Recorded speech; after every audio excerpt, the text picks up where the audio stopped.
تعالوا معي في هذه الجولة الممتعة في مدينة لوس أنجلوس ضمن ولاية كاليفورنيا. الجلوس على الصخور ممتع وأنت تشاهد منظر المحيط الهادي.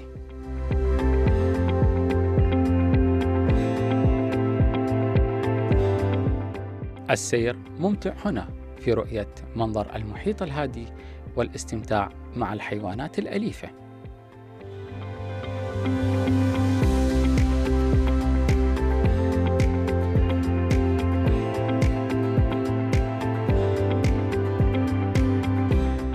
أتمنى أن استمتعتوا في جولتنا هذه في مدينة لوس أنجلوس ضمن ولاية كاليفورنيا لبرنامج نافذة حول العالم على العيداني.